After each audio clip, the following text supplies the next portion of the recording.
US के president Trump ने फिर से एक बार ये जो ट्रेंड है इसके ऊपर एक फिर से शॉक दिया है, क्योंकि अमेरिका में जो इंडिया से हेवी ट्रक्स या फिर फर्नीचर जाता था उसके ऊपर झटका है। क्योंकि अक्टूबर 1 से अमेरिका ने अनाउंस किया था कि जितने भी हेवी ट्रक्स और जो फर्नीचर्स है उसके ऊपर नए टैरिफ्स लगेंगे। मतलब कि कुछ आइटम्स में 50% टैरिफ था, वो 100% कर दिया जाएगा। ये जो ड्यूटीज है, टैक्स है, वो लगने वाले हैं। मतलब कि इंडिया से अगर कोई ट्रक या फिर फर्नीचर है, फर्नीचर का एग्जांपल लिए, अगर वो $100 तक जाता था पहले, तो वो मतलब जो इम्पोर्टर है वो उसके लिए मतलब अब $150 से $200 देना पड़ता। मतलब कि कमर्शियल व्हीकल्स में अगर बात करें तो ये जो टाटा मोटर्स है, महिंद्रा, मारुति सुजुकी, इसके ऊपर एक डायरेक्ट हिट है। क्योंकि यूएस मार्केट के लिए जितने भी ट्रक्स एक्सपोर्ट करना है अब वो महंगे पड़ेंगे, ऑर्डर से डिले होंगे और कंपटीशन ज़्यादा बढ़ेगा। और इसकी वजह से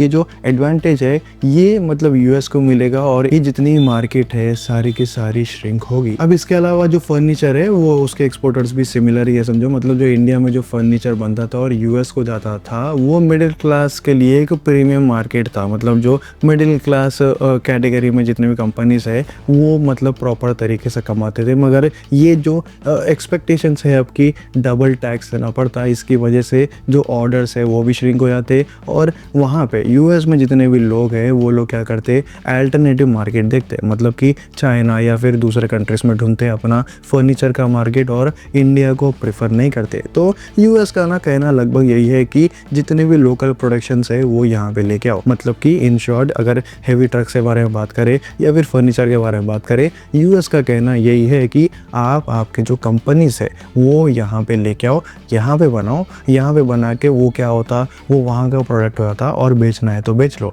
मगर इंडिया से या फिर कोई भी कंट्री से अगर इंपोर्ट कर रहे तो आप लोगों को जो टैक्स है वो जो पहले दे रहे थे उससे और डबल ट्रिपल देना पड़ता। तो ये जो है ना ये सिचुएशन में ना जो मार्जिन्स है वो ज़्यादा अच्छे मिलते नहीं, जिसकी वजह से दोनों साइड से, इंडिया से भी यूएस से भी, इंडिया से जो मतलब लोग बना के दे रहे या फिर वो जो लोग यूएस में ख़रीद रहे, दोनों भी मतलब अपनी अपनी जगह में एक अल्टरनेटिव ऑप्शन ले लेते। कोई भी मतलब सपोर्ट नहीं करता एक दूसरे को। शॉर्ट टर्म में या फिर लॉन्ग टर्म में भी जितना भी एक जो मार्केट है वो जो एक रिलेशंस थे पहले यूएस से वो ख़राब होंगे। अब ये मतलब ये ऐसे सिचुएशंस में ना एक्चुअल में जो सिटिंग पार्टी है, जो बीजेपी पार्टी है, जो मोदी है, वो उनको बात करना चाहिए, एक डिप्लोमेसी खेलना चाहिए। मगर ये डिप्लोमेसी कितना खेलते, क्या ये जो टैक्स है वो कम होता, वो अब आगे मालूम होता। मगर ये जो रिस्पॉन्स है वो यूएस की तरफ से बहुत बेकार है।